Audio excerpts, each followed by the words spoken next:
Hello everyone, I am doctor Naseem Abbas और आज हम डिस्कस करेंगे कि अगर आपको पिरिफॉर्मिस सिंड्रोम है, जिसके ऊपर हमने कुछ दिन पहले एक वीडियो बनाई थी और मैंने बाकायदा उसमें डिफरेंशिएट किया था कि शियाटिका में और पिरिफॉर्मिस सिंड्रोम में क्या डिफरेंस होता है।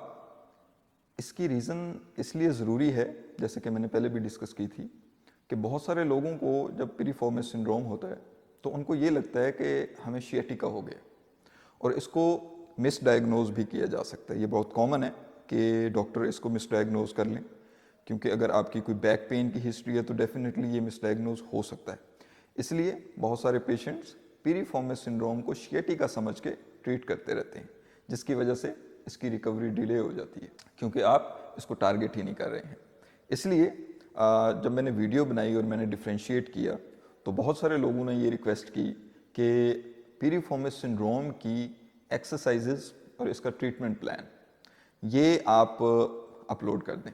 तो इसलिए उन सब लोगों की रिक्वेस्ट के ऊपर ये वीडियो हम बना रहे हैं कि अगर आपको पिरिफॉर्मिस सिंड्रोम है तो डेफिनेटली इसके अंदर एक छोटा सा मसल होता है जिसको हम पिरिफॉर्मिस कहते हैं।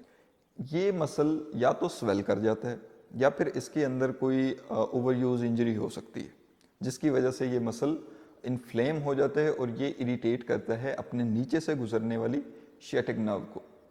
जब ये शियाटिक नर्व इसकी वजह से इरिटेट होती है तो उसका एक पेन पैटर्न बनता है जो बिल्कुल मिलता जुलता है आपके शियाटिक पेन से।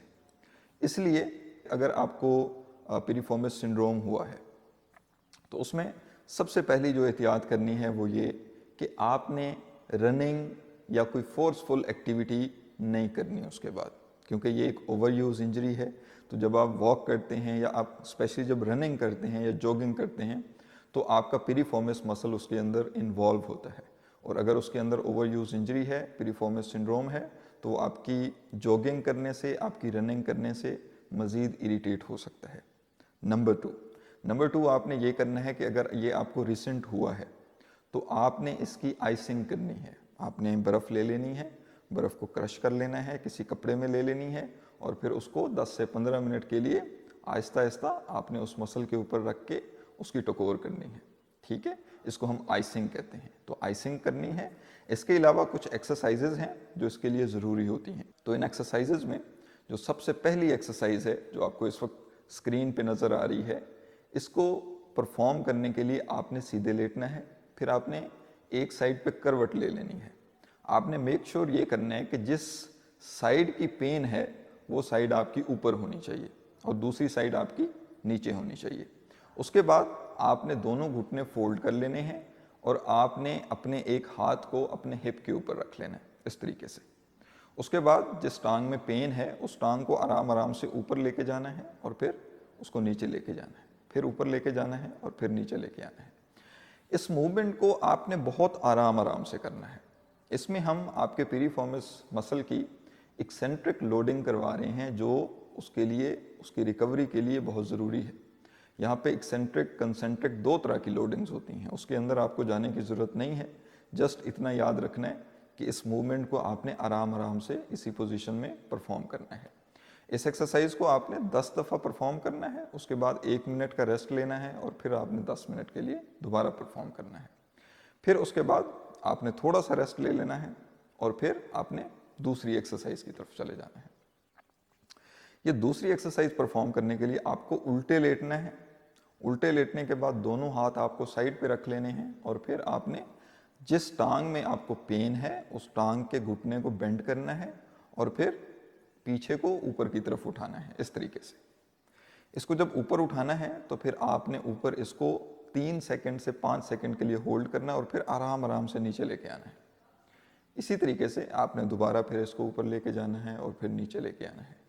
इस तरीके से आपने इस एक्सरसाइज को भी 10 दफ़ा परफॉर्म करना है, उसके बाद 1 मिनट का रेस्ट लेना है और फिर दोबारा इसको 10 दफ़ा परफॉर्म करना है। इस एक्सरसाइज को आपने 3 दफ़ा परफॉर्म करना है। उसके बाद आपने 1 मिनट 2 मिनट का रेस्ट लेना है, फिर आपने तीसरी एक्सरसाइज की तरफ मूव कर जाना है। इस तीसरी एक्सरसाइज को हम कहते हैं पिरिफॉर्मिस स्ट्रेच। ये वाली पोजीशन आपने बना लेनी है जो आपको इस वक्त स्क्रीन पे नज़र आ रही है। उसके बाद आपने जिस टांग में आपको पेन है वो टांग आपने ऊपर रखनी है दूसरी टांग के। उसके बाद दूसरी टांग को आपने उसकी थाई को दोनों हाथों से ग्रैब कर लेना है और फिर अपनी तरफ खींचना है। आपने याद ये रखना है कि इस एक्सरसाइज के दौरान जो टांग आपने ऊपर रखी हुई है इसको बिल्कुल ढीला छोड़ देना है। इसके अंदर कोई मूवमेंट नहीं होनी चाहिए, कोई मसल टोन नहीं होनी चाहिए, ये बिल्कुल लूज होनी चाहिए। फिर आपने इस पोजीशन से इसको अपनी छाती की तरफ लेके आना है और फिर आपने आराम आराम से वापस लेके जाना है। इस तरीके से आपने इस एक्सरसाइज को 10 दफ़ा रिपीट करना है। उसके बाद 1 मिनट 2 मिनट का रेस्ट लेना है और फिर दोबारा से इसे आपने इसी तरीके से 10 दफ़ा रिपीट करना है। फिर आपने 1 या 2 मिनट का रेस्ट लेना है और फिर आपने दोबारा 10 दफ़ा इसको रिपीट करना है। तो इसके 3 सेट आपने कंप्लीट करने हैं। उसके बाद आपने थोड़ा सा रेस्ट करना है और फिर अपनी लास्ट 4th एक्सरसाइज की तरफ आ जाना है। दिस इज़ वेरी कॉमन, ये आप पहले भी करते रहते हैं। इसको हम ब्रीजिंग एक्सरसाइज कहते हैं। इस ब्रीजिंग एक्सरसाइज के लिए आपने ये पोजीशन बना लेनी है और फिर दोनों हाथ आपने साइड पे रख लेने हैं। उसके बाद आपने अपनी कमर को ऊपर उठाना है। ऊपर उठा के आपने 3 से 5 सेकंड इसको होल्ड करना है और फिर नीचे लेके जाना है आराम आराम से। इस तरीके से आपने इसके 10 रेपिटेशन कंप्लीट करने हैं। फिर आपने 1 या 2 मिनट का रेस्ट करना है। उसके बाद दोबारा से इसे 10 दफ़ा रिपीट करना है। फिर आपने 1 या 2 मिनट का रेस्ट लेके इस तरह से 3 सेट इसके कंप्लीट कर लेने हैं। अगर यहाँ तक आप बिल्कुल ठीक हैं, आप कंफर्टेबल हैं, आपको कोई पेन नहीं है, पेन बढ़ा नहीं है, आप इरिटेट नहीं हो रहे हैं, तो फिर आप इससे अगली एक्सरसाइज कर सकते हैं, 5वीं exercise. This is also bridging exercise, but ये टारगेटेड है आपके सिर्फ उसी मसल के लिए जो आपका मसल इरिटेट हो रहा है। इसके लिए आपने इसी ब्रीजिंग एक्सरसाइज को परफॉर्म करना है, लेकिन एक टांग से। जो टांग आपकी ठीक है उसको ऊपर रखना है और जिस टांग में आपको पेन है उस टांग को आपने नीचे रखना है। उसी के जोर से आपने कमर को ऊपर उठाना है। इस तरीके से, इस तरह से आपने कमर को ऊपर लेके आना है। इसको 3 से 5 सेकंड होल्ड करना है और फिर आराम आराम से इसको नीचे लेके जाना है। इसी तरीके से आपने इस एक्सरसाइज के 10 रेपिटेशन कंप्लीट करने हैं और 3 सेट कंप्लीट करने हैं। इस तमाम एक्सरसाइज को आपने दिन में 2 से 3 दफ़ा परफॉर्म कर सकते हैं। इसमें याद रखने वाली चीज़ ये है कि अगर आपको किसी भी एक्सरसाइज के दौरान पेन होता है, इरिटेशन होती है, आपका प्रॉब्लम बढ़ जाता है या आपको कोई भी ऐसा अनयूजुअल सा चेंज फील होता है, तो आप उस एक्सरसाइज को फ़ौरन से क्विट कर देंगे और उस एक्सरसाइज को दोबारा से परफॉर्म नहीं करेंगे।